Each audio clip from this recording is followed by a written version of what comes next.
mortar. Now, the difference between this and a cannon is that cannons are usually meant to shoot straight through things. Straight through walls, straight through buildings, straight through people just like you. No offense.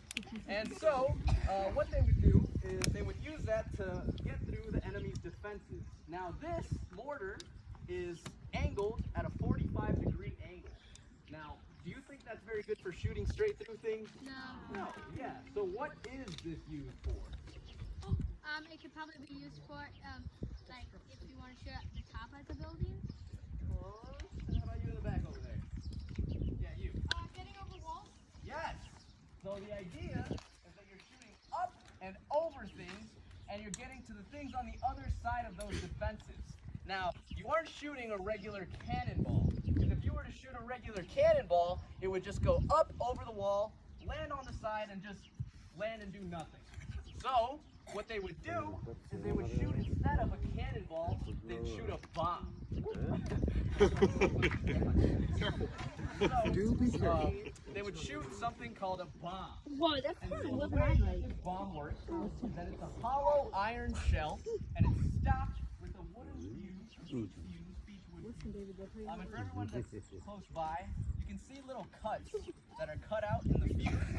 Every single one of those cuts is 1 second. And so essentially, this is a time bomb. And they would time it so that they could fire it over the wall and have it explode around head or chest level. And so if it were to explode at head or chest level, now you cannot duck from under it because there's pieces flying from underneath it. You can't run to the side of it. There's pieces flying this way. Where are you going to go if there's a bomb? Bombs flying everywhere around the fort. Where are you going to go? Nowhere. No, there's one place you could go. Underground. There was a bunker that the British had behind that building over there. But the other thing you could do is go into that big stone building. Yeah, this bomb is not going to get through that thick building. In fact, that building, the powder magazine, took a cannonball in 1812, and the damage has been repaired since. These buildings are designed to take heavy artillery weaponry fire. So if you go in there, you're going to be safe. But what's the problem with going in there? Because now you're in there, what can't you do to the guys that are shooting these bombs at you? Fight back. Yeah, you can't fight back. And since you can't fight back, you know what they're going to do? They're going to move their big guns closer and closer to your fort until eventually they can invade. And that's the idea. It's not even to get you guys to get blown up. It's kind of just to get you guys scared so that we can get you out of the way and so we can get closer and closer and invade your fort. Now, I'm going to go through, actually, you know what? I want you guys to look at this crew real quick. Now, on a cannon crew, usually everybody has to be up to attention, making sure that they're ready to fire at any given moment. But for a mortar crew, it's a little bit different.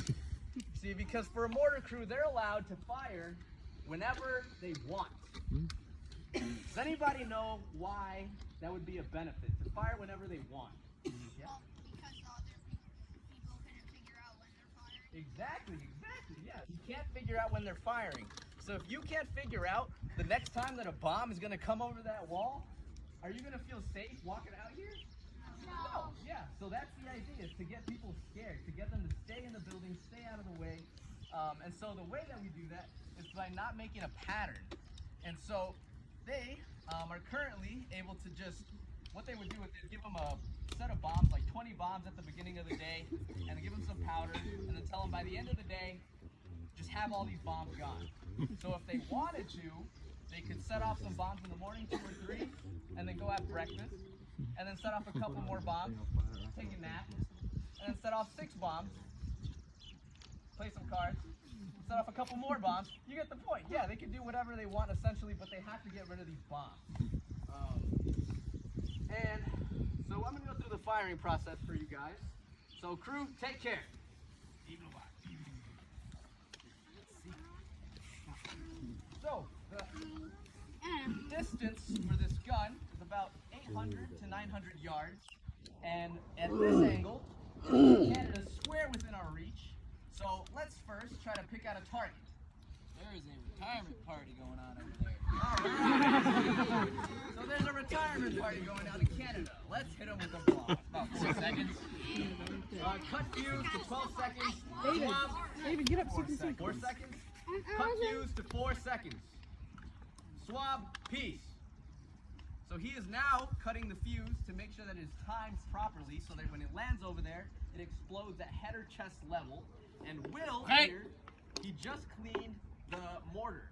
And what he did was make sure that it doesn't have any burning embers on the inside of the mortar, because you don't want to you don't want to load black powder onto a burning ember, because it'll just make the powder explode. You blow yourself up. Now we are going to start by loading the charge. So handle charge. Advance charge. He's currently taking the black powder to our gunner here, who is going to ram it down. Load charge. Is there actually going to do this? Sometimes it's a little bit of a big charge. For Canada. And now he's going to begin the process of loading it by delicately ramming it down towards the barrel. It's very important that he does it delicately, because that way, when it explodes outward, the force, it's not actually delicate, he's making it very compact down there, so that way when we light it off, and it explodes, it rapidly, now that it's ready, we're going to handle bomb. When you light it off, it's going to quickly expand, and it forces that bomb outward, and that's what's shooting the bomb so far. Advanced bomb. And as you can see, they do not move unless I tell them to. So they are listening for my commands. Load bomb. All right, now that the bomb is loaded, we're going to begin the process of getting the inside of the gun ready. Pick and prime. So Will, here, our gunner, just took a brass needle. The reason that he took a brass needle as opposed to a regular steel needle is because if that steel made contact with any of the other steel in there and made a spark, again, you could blow yourself up. You could light off that black powder. So we poked that charge that we put in there earlier, and now he's putting a little fuse at the end of the mortar hole. So when we touch it with what our friend Aiden here is holding in his hand, it's called a cotton cord lint stock. And so it's soaked in potassium nitrate. It's a chemical that helps it burn like really long. So if it's raining, if it's snowing, if it's windy, it's still going to be burning like a lit cigarette, so it doesn't go out. And so we're always going to have a way to light off the gun no matter the weather. Now that Will's hand is in the air, that means that the gun is ready to fire. So if you guys wanted to cover your ears, this is the time to do it now. And I recommend that you do not do this, because this just gets the inside of your ears dirty. I recommend that you do this, because this blocks the sound waves from your ear. And you don't have to, but if you let your jaw hang slack like this, it'll reverberate any sound waves that come to your face outward and dissipate it, so you won't have to deal with it bouncing in your skull. But yeah. All right, so ready? Make ready. Fireball.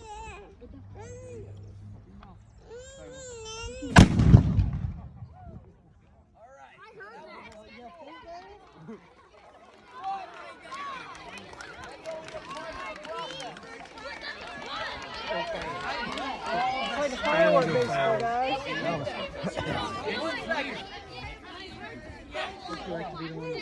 I got the perfect. We got him! USA! Wait, no. Vive la France! Vive la France! And now the Queen. US to look at, but if I could ask you guys to please go to your commanding officers. But that is the end of the show. Thank you guys for coming. Thank you.